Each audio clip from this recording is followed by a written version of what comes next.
Project LLL is a little mysterious right now, but it could end up being one of the biggest looter shooters or one of the next big looter shooters.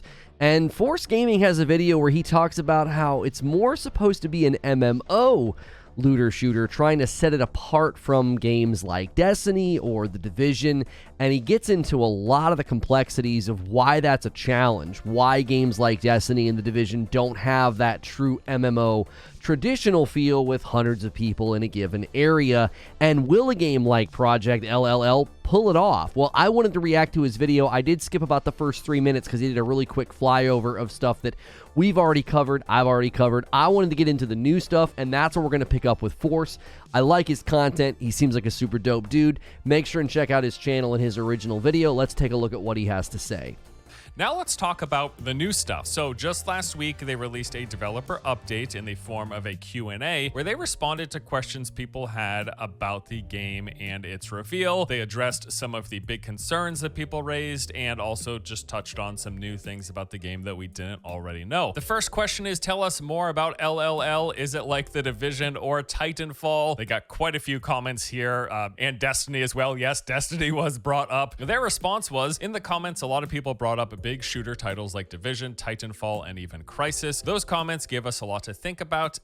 What's interesting is that he in the opening, he references Destiny, and he even has Destiny Killer on his thumbnail. Like, people always want to run to Destiny as the quintessential looter shooter. It is probably the most successful live service looter shooter to come out. And then obviously there's other well-known looter shooters like Borderlands and The Division and others. But it seems they're getting more questions about The Division and Titanfall. Now, some of that's because it's third person and they literally climb into a robot in a similar fashion to the way that you did in Titanfall.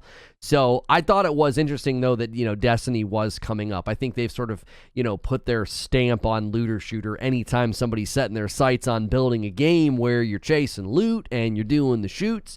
Well, you're going to get compared to Destiny at some level. I would hope that games can start to branch out from that comparison, especially when they're in the more third-person perspective. Seeing people say how LLL is similar to those AAA titles or falls short really invigorated us and gave us more motivation. Took those comments to heart to make LLL an even better game. And then they further said, while this is one of many third-person shooters out there, it is unique in that it's an MMO shooter in an open world. We're working real hard to capture that essence to make something truly unique and innovative.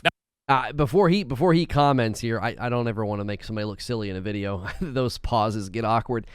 I really like that they're pushing back and saying we want to establish ourselves as more of an MMO, because I do think a lot of the games that have attempted to be a looter shooter live service game haven't really captured the feel of an MMO. Many people didn't like that Destiny referred to themselves as an action MMO.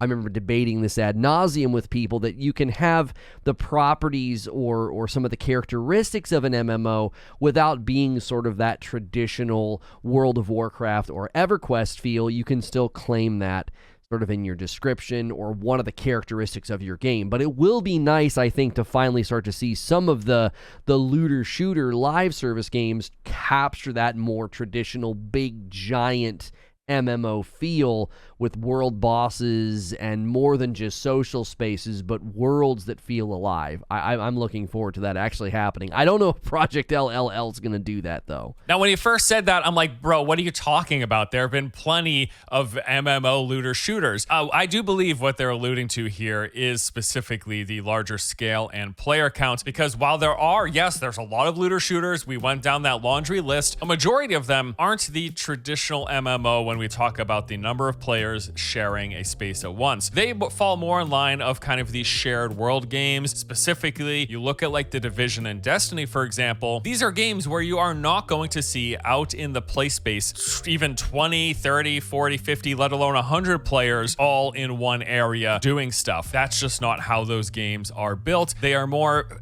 small numbers of players phasing into and out of existence. Now, and funny enough, I think that's one of the reasons those games have been so popular. It puts them in a lane of being more accessible, of being more casual. I think that's something that Destiny has mastered that many other games need to take note of, is that their game is very approachable, very accessible. They had to rework their entire new player experience a couple of times. I still don't know if it's where it ought to be just based on what I've seen from feedback, but they do make the games more approachable and more accessible when they feel more slimmed down. It's interesting if you can have the illusion of a big open world that's more of, as he said, as Force said, a shared open world without necessarily throwing 1,000 people on a server or whatever like you would experience in a new world where there's just people running around everywhere. Sometimes that can almost be daunting just in its appearance. Like when you go to a social space or an open world spot where just, oh my gosh, there's 50 people here, what's going on? That can be a little overwhelming for people. And I think that's one of the reasons that The Division and Destiny and other games that have tried to step into looter shooter live service, they might want to continue to do that, because is it really beneficial? I don't know. It depends, because it depends on what you're going for thematically and experientially for the player. So, and he gets into some of why games don't do that. Usually I give you a raw reaction, but I watched this on a plane flight home from a trip, and I was like, this is a good video. I want to react to this. There are specific examples, social hubs, you know, you go to the tower in Destiny. Yeah, there's a fair number of people there. I get the impression that with Project LLL, they're really leaning in to that MMO aspect. They've talked about it. They've mentioned it so many times. I am expecting large numbers of players. They seem to be emphasizing that that is going to be the case. So if they really are able to deliver big, open, seamless world that has a large number of players, that would in fact be fairly unique. Not one of a kind, but a little more large scale than what is the norm, what we come to expect.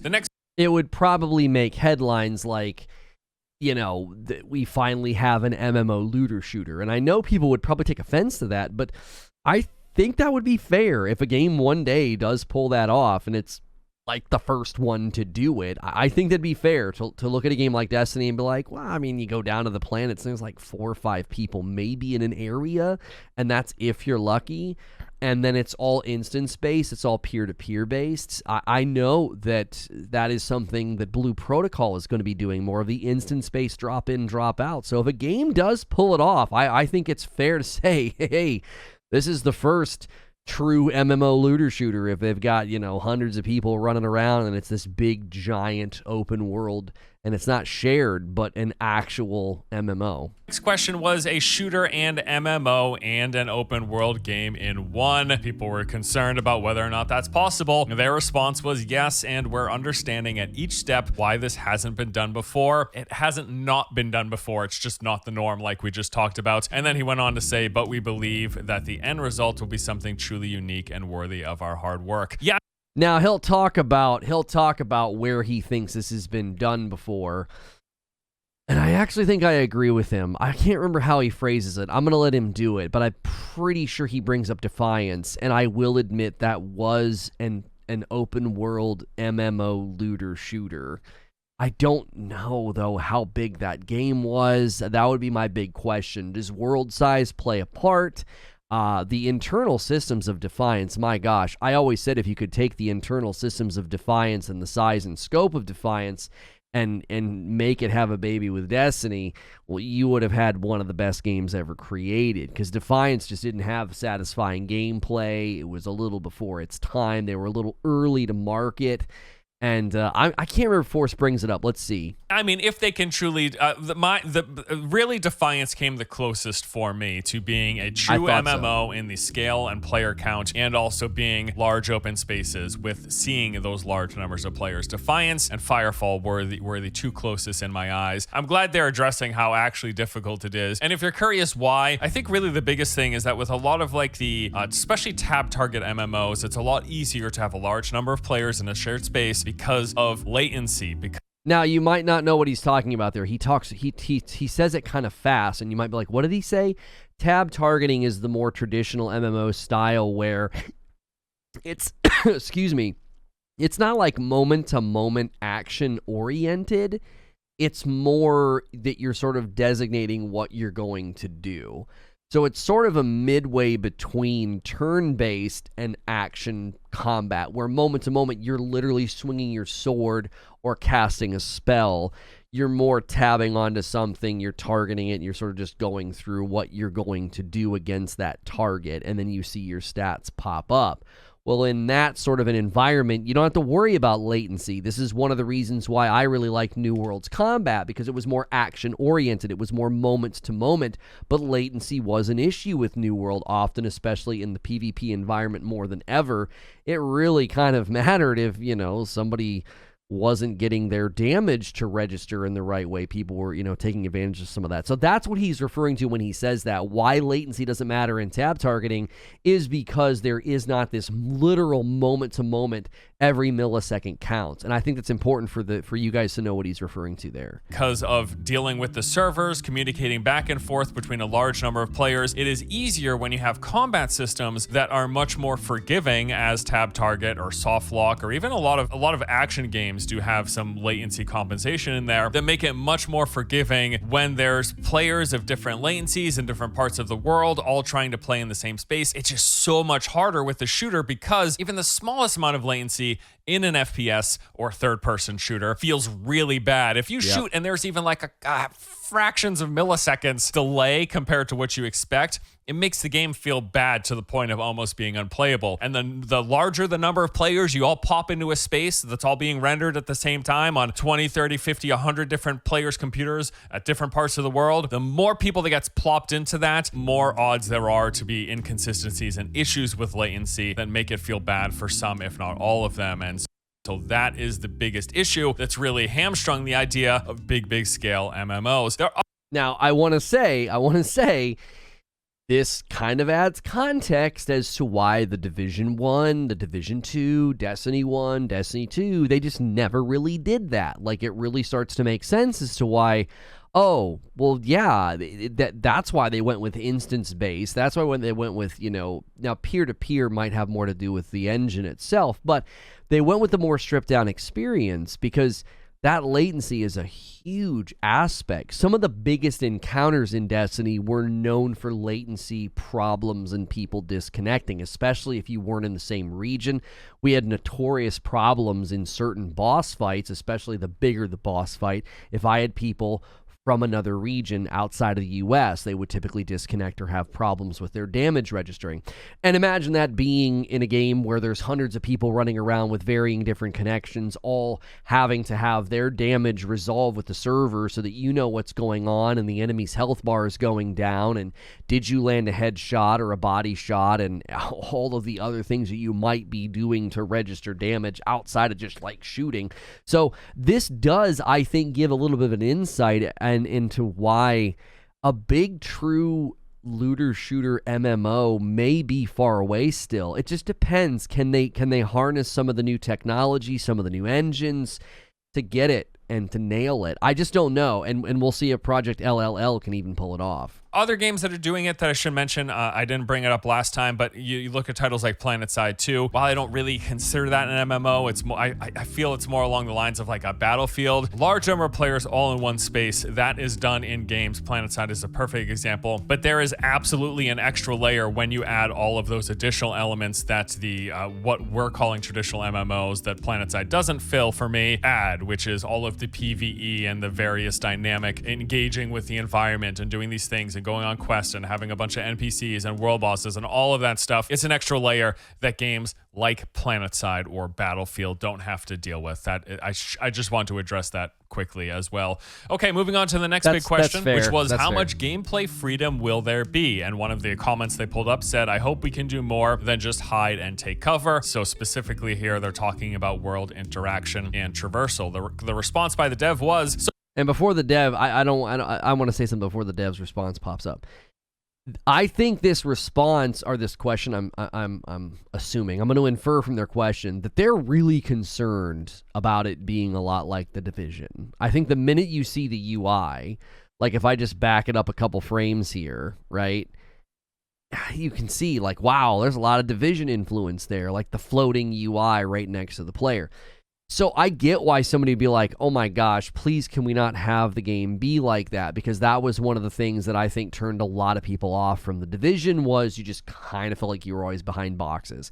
To this day, I think the Division fundamentally failed to deliver a gameplay loop that was appealing because they leaned too heavily on that. I think it should have been about a 50-50 split where about half the time you felt really empowered to run around with tech and do different things, more action-oriented, and then the other half should have been your guns. Like if you remember playing Anthem was like an 80-20 split. Like most of what you were doing was with your abilities and primers and detonators, and your guns were just sort of additional, sort of on-the-top stuff. They weren't as central. Like there was not this sort of centrality to the guns in Anthem. And then Division always felt like the other direction, like an 80-20. Now, I know all you homies that love Division are going to run to my comments and be like, well, if you get to the end game and you do the specific build and you get this specific thing, you can actually do lots of tech.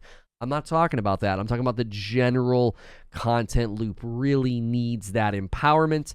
Let's see how the devs answer the question about Project LLL. So far, the game is only designed to enable interactions at specific locations. Here, they showed a clip of players mantling up onto stuff. I love to see it. Really adds an extra element to exploration in games. Then they went on to say, our goal is to deliver a game where you can freely and seamlessly roam around the world, on foot or in vehicles for maximum freedom. To manifest such a world, we are working on various methods to allow for seamless content generation. There was also an in-development shot here of like a bunch of players on all of these shipping containers and kicking doors open and falling off of them. Looks pretty cool. As much freedom of exploration as you can give me, getting onto stuff, but then also moving through the environment with vehicles, that sounds pretty good. So the next... And I think that's a challenge for games like this, because so far what they've shown us, it does feel like it's leaning into the more linear design, set-piece design that you might feel in like a Division. And since this is based on a historical location, that might end up being the case, which really makes you wonder, like, am I just sort of driving down a road to get to a place faster, or am I genuinely exploring? I mean, is it going to feel open, expansive, and have that exploratory purpose? Or since you're placing me in a historical place, you're placing me in an actual city that exists, is it going to have that feeling that the Division had, where it feels a little walled off and a little contained? I think that can hurt that grand, large sense of an MMO if that's what they're going for. Next question asked them to further clarify the use of tactical gear and vehicles in the game. They said, we're trying very hard to strike a balance where no single feature is a dominating factor in the gameplay. There are vehicles that grant you superior ground and aerial mobility, so stuff like jeeps and helicopters are examples. However, they said, they come with certain limitations which call for alternatives. We're introducing a new feature called tactical gear that will help you overcome various situations. In our recent playable demo, characters were seen using area scanning, shooting single and multi-target missiles, and leveraging energy shields in their own creative ways. So it looks like what they're referring to as tactical gear is just like the different abilities that you have. What I also really liked was the use of this third arm that they have in the game, and that's what they do for weapon swapping. It's like this little robotic floating arm that will take your weapon on your back and bring it forward and swap them out. But we also saw it used for things like engaging with enemies. It was basically at one point used as a melee to pull in and then slap back one of the enemies that the players fought. Pretty cool system. But yeah, tactical gear, it's just spells. It's just the various abilities, of which we already saw quite a few in that one gameplay demo. They also touched... Yeah, I that's something that I hope they lean into. As I said, with the Division, you gotta mix those things up, and I like that tactical arm is how we swap our weapons. I think that's just very subtle lore building of like, hey, we're not so reliant on literally grabbing a gun from our back. Like, that can add, I think, good context as to why you're able to swap weapons faster, or why you're able to do certain things, mantling, climbing, punching, grabbing. That could do a lot, I think, for the uniqueness of the game. Like, if your character feels empowered to be more than just that mindless grunt shooting at targets, but somebody that kind of crafts their own build and has these abilities that really change the way combat flows, I think that can really add to a game's identity. Touched on the Titan, saying, we saw someone comment about the robot, which we actually call the power loader. It's a vehicle you can ride and control in the game. We are developing a system to allow for each power loader to have different basic weapons and tactical gear. This will allow you to explore and utilize various power loader settings depending on your surroundings or battle situations. I'm just going to say it. They need to re-shop out power loader. It's so generic. Like, we get a better, cooler name. Like, what am I doing? Am I working down at the docks, or am I engaged in combat? That name is so generic and plain. We need a better name, please. They will have different Titan types, maybe ones that are really good at jumping and ones that are really good for combat and ones that are tanky. Probably I'm expecting like just like different classes of Titans or power loaders as they are calling them. The next question was addressing See, even Force is like, power loader? Really, guys? the setting, which is the dystopian Seoul. Their response was, Seoul is one of the key zones featured in LLL. We chose it because of how unique it is as a city that is comprised of cutting-edge tech as well as traditional elements of the past. And this is something that I really like from what they've shown, this mixing of old and new, but then also being a sci-fi fantasy game, they've got that extra layer of the otherworldly added into it, which was the next question. They talked. Okay, now here's the thing though. As I said, if you link it to real world locations, that can sort of make your game narrow. Like you're going to wall things off, linear road-like feel. Like, I don't know. I think of The Division. I'm always on a road or an alleyway or, you know, climbing up rooftops, and all the buildings are not explorable. Some of them are just window dressing. A large percentage, probably a majority of them, are just window dressing.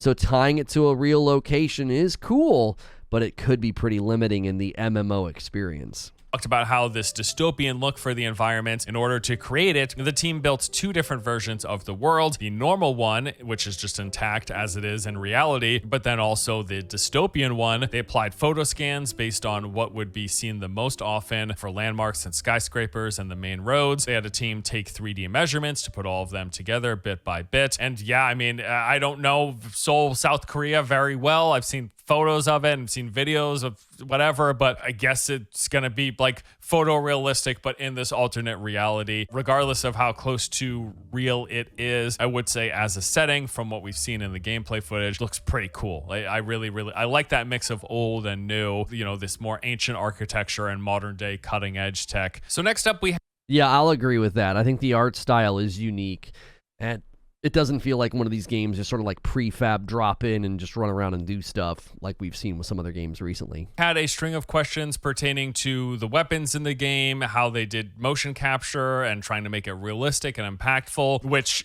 I know it's just a trailer. From the trailer, it did seem like the gameplay, the oomph behind the gunplay specifically, looked to be one of the strong suits. Just judging the trailer, which is certainly not the whole picture. We have to play it. But yeah, let's talk about that. They said that they modeled the weapons in the game after real world ones. So in the demo, there were 6 types of firearms on display. They said that they're mindful of many of the small details, including their basic design, actuators, and the motions that are enabled when using them, the kind of the kickback and all of that, the animations behind it. And they try to replicate that as closely as possible. So there is that balance between realism, but also delivering a game that looks and feels good. And again, I will say, from what I saw, the gameplay in the trailer, the gunplay in particular, looked and sounded good. I liked the animations that were on display, sound effects. There was a nice oomph and heft to it, which is something that is fairly difficult to do well in third-person shooters in particular. For whatever reason, it seems like for the most part, first-person shooters have a better time of translating the feel of impact, of heft, and just good feeling shooting than I can tell you why. I mean, he probably knows this. He's kind of gliding over this, but I think it's important to say there's a huge difference between third and first person, because you can just see the gun in first person. So they can add all these little teeny details and things that you might not pick up with any real awareness, but it's there telling the story, the way the gun kicks back, the way the reflections hit it, the way the gun kicks, moves, recoils in relation to the vibration in the controller, the way you reload the gun, the way the gun comes into the frame. All of those things are just so important. I mean, if you look at the artistry that goes into the gun design and the feel and the sound of guns in games like Destiny and Borderlands, that's why those games are so popular, because the guns just look and feel awesome. The minute you put this dadgum character in the way, it gets more complicated, because now my character is an extension of me, as opposed to the gun feeling like an extension sort of my controller. Like, it's like, oh, I'm holding the gun. It's like, no, that's me. I'm running around. I want to look cool. So you got to have cool flourishes. You got to mantle cool. You got to run cool. You got to pull and hold up the gun cool. And then in the midst of all of that, conveying that to my brain, you also have to make the gun look and feel and handle in a punchy way. So there's more layers of immersion that must be mastered before you even get to the gun itself. Because if I'm running around and ducking behind stuff and climbing over stuff, that all needs to look and feel pretty awesome, or I'm going to really, really disconnect, and all your gun work ain't going to matter. So I don't think he glided over that because he couldn't do that. I'm sure he could outline all the reasons why it's harder, but I thought that was important to add to the discussion as to why that's so much more difficult than third-person shooters do, but I've played plenty of third-person shooters that do a decent job of it, and hopefully they're able to deliver it as well. There were a couple of other questions brought up and answered specifically pertaining to making the shooting feel good and making it look realistic between the animations and the feel and all of that, but we've basically covered that in those prior questions, so we'll skip those and move straight on to performance. Yes. Yep. I'm not the only one who noticed the performance was abysmal, specifically the point in which the player left the underground and emerged onto the overworld, and there was a ton of stuff going on, there was like player-friendly characters, but also all of the enemies, explosions, stealth bombers flying by, things popping off all over the place, abilities. At that point, it was super obvious to me that the frame rate completely tanked, and they are addressing this, and because there were many questions. Okay, so I have a question. Why are game companies doing this? That's my question. Why are you showing me gameplay, and why are you showing me footage that's not ready? I'm not angry. I'm genuinely confused. Starfield did it. Project LLL is doing it. So many games coming out with these trailers. I'm like, what's going on with the performance? It's like a bygone era where you focus on all the flashy things, and we're supposed to just look the other way, I guess, or not notice that you're slowly panning and no one's doing anything fast or pulling guns up. It's like, we know what you're doing. Like, why? I don't get this. I wonder if this is just that marketing pressure to like take a vertical slice, shove out a demo of footage so people can see what you're working on, and you just accept the fact that it's not going to run all that well. I mean, I've got even more questions as to why Starfield did it, but in this game, here we are again with the game we're like, yep, doesn't look very good.